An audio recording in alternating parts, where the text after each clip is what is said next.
This is the new 2024 GX 550, the biggest redesign to any GX that we've seen. I'm Dustin Mason from Performance Lexus in St. Catharines, and today I'm going to go over the 2024 GX 550 in the Overtrail Plus package. But before I get into that, make sure you hit like and subscribe for more Lexus related content.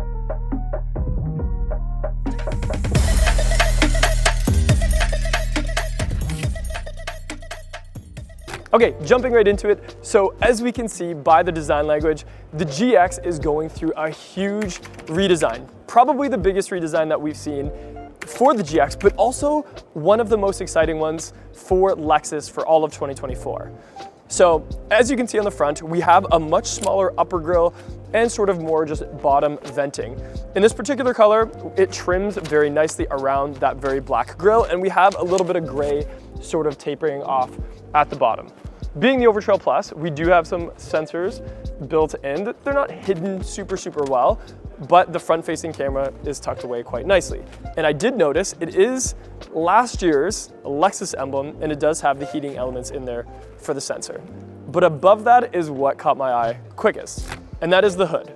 So on the hood, I know it's gonna be hard to tell with this color, we do have these really nice sort of vision line bulges, as I always call them. And I can tell you from sitting in the inside, usually that means you can see the hood a little bit longer, which I always like in an SUV. Then we have a triple beam LED headlight system with the daytime running light, and you'll notice it's a little bit different of a daytime running light than anything else in the Lexus lineup. In fact, the whole front end, it's almost like it's a little bit cut off. It's a little bit shorter than anything else in the lineup right now, and that headlight sort of covers that. Also, we have headlight washer system, which I always think that they're gonna go away with just because design languages are always changing. So I'm super happy that Lexus kept that on here. Over to the side, this is where the Overtrail really starts to look a lot different from the other packages. And most of that is from that big wheel setup. So now we have a much more aggressive off-road tire with a much smaller actual wheel design. Very interesting because a lot of GX enthusiasts would do this to their cars anyway. So now that Lexus has really divided between the luxury and the Overtrail editions of the GX, it's nice that that's gonna come right from the factory and people don't have to buy that on top of, you know, their normal GX. Also on the side, we'll notice that the front is quite low compared to the rest of the vehicle that ramps up and stays without tapering off. That gives the GX this really squared off look. Reminds me of a G-Wagon. I know some people in the comments are gonna hate on that, but to me, it's kind of like a small little G-Wagon, and I really like that. The side steps come standard pretty much across the board. I know some of the packages, like the fully loaded on the executive side, has like the power steps, which is probably what I would like, but the Overtrail has them sort of just built in. Other than that, we have a new mirror design as well. You'll notice this is not like anything else in the Lexus lineup.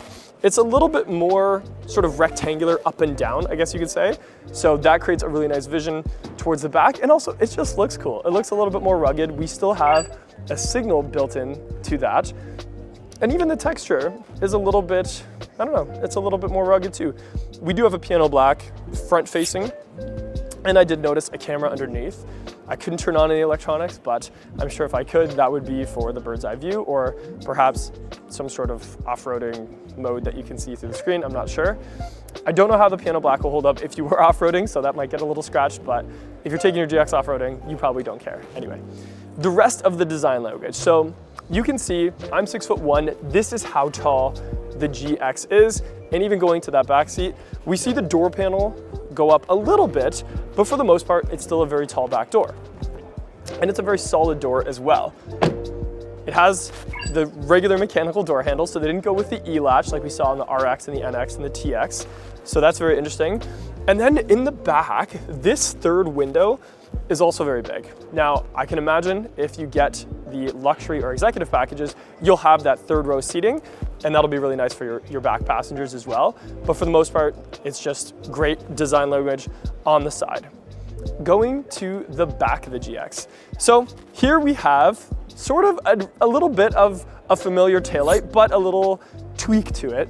So it's still that very classic Lexus underlining of the LEXUS, and I always say it's like they're underlining the name Lexus.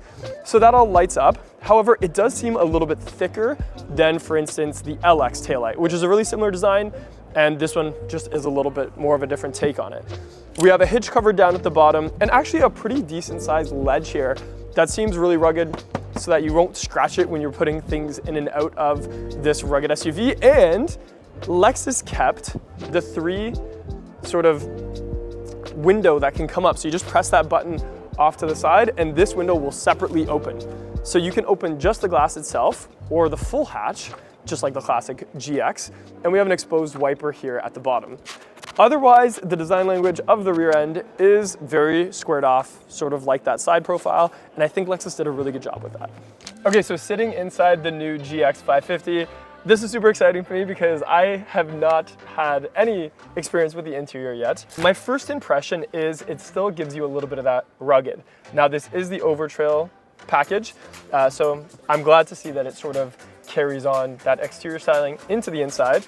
We have sort of like a brushed, it's almost like a brushed wood, brushed aluminum, but it's very dark, sort of center console here. And there's even like little trap doors that open up for the outlets. It actually has that classic 12-volt cigarette adapter one. A couple USB-Cs. We have a drive mode select, and it also doubles as a few other things. So underneath it, we have a drive mode button. So you press that, you can turn this dial, it'll give you your drive mode, but you can also click on multi-terrain select, and that same dial turns into the multi-terrain select, and then the crawl control is the same thing. We also have tow haul mode and traction control off, just off to the side. So those are all physical buttons, and they feel really good. Then we have the high 4 and low 4. It's an actual switch, which is kind of nice, with a little bit of chrome in the middle. We have a lock differential for the center differential and also for the rear. And those are both physical buttons right here. And below that, we have the wireless charging pad. Let's make sure it fits. Not too bad. I would say it's not perfectly square. I have an iPhone 15 right now, the biggest one, and it doesn't fit perfectly square, but I'm sure it's fine. It's kind of like one of those things. Then we have the cup holders that can be tucked away. That's super rare, I find, where that you can actually hide your cup holders if you're not using them. And it's got this sort of like, I don't know what it is. It's like a little cover that rolls out to cover those up. They don't remove. I was kind of wondering if they would remove like on the TX, but they don't. That's totally okay. The shifter is the true mechanical sort of clicking shifter. This is very similar. It's almost exactly the same as like the ES350. So it's not using that new tiny little one that we're seeing in like the RX and the NX. So that's not too bad there.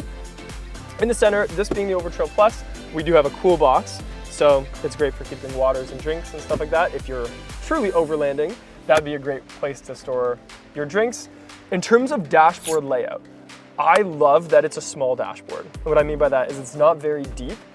It's not that big, you know, console of dashboard. It's kind of like the G-Wagon where it's just tiny. It's right up against that windshield. And that gives a really nice driving position because I don't feel like I'm that far from the windshield.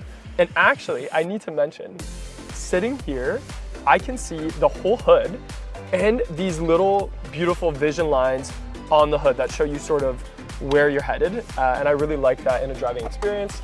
Just a regular glove box. It has a physical button, which is nice. And then there's a tiny little shelf right in front of the passenger, which almost doubles as like a handle. I don't know if that's smart. I did notice the passenger does have 2 handlebars. I have 2 as well. So I don't know if that's just an Overtrail thing, but really great for off-roading. We do have the Mark Levinson sound system in here, I've noticed, with a little bit of perforated leather above the switches on the bezel there. Overall, really solid door. It has the mechanical door latches, so it's not like the new E-latch system.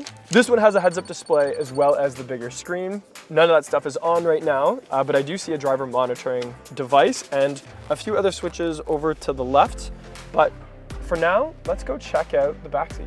Okay, so before I sit in the back seat, I should mention this one has the 2-tone interior, and the Ultra Suede is sort of like an earthy green color. I know online it sort of looks like gray or black, but in person it is kind of like an earthy green, so I really like that. And then it's 2-tone with the lighter material in the center.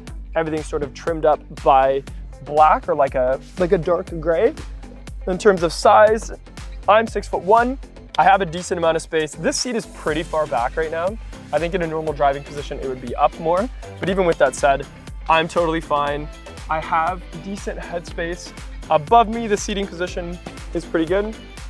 Just a center armrest here. It does have heated seats back here, and also we have some USB-Cs to charge your devices.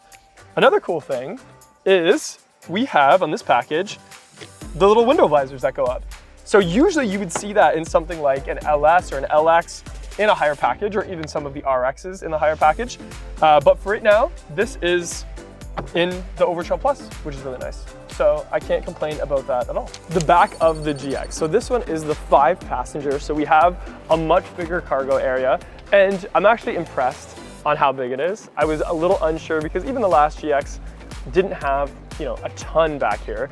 But the fact that it's very squared off is really nice, and Lexus did a good job of sort of moving everything out of the center. What I mean by that is there are all these little pockets that can sort of just be exposed, and that's where the jack is for your little tire kit.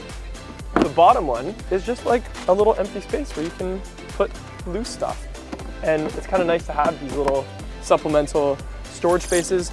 Like I said, lots of space back there in the 5-passenger. I'm not sure about the 7.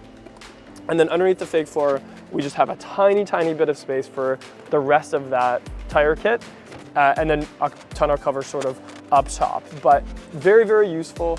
We also have a 120 volt sort of outlet, or wall outlet is what I call it, off to the side here too, which would be great for, again, doing any type of that overlanding stuff, plugging in your cooler, your inflatable mattress, whatever it is, you can do it right there.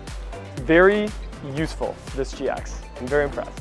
Okay, so just now I figured out a new feature on the GX that I had no idea the vehicle had. I was playing around with the side of the seat, and you can actually fold that second row sort of like an extra time. Let me show you what I mean.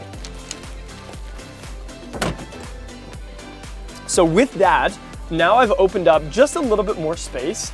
So if you were doing some sort of overlanding, or you just needed extra cargo space and not that sort of second row, having that fold up, super cool feature. I had no idea that it was gonna have that, and I think that'll come in useful for a lot of people. So what about the powertrain?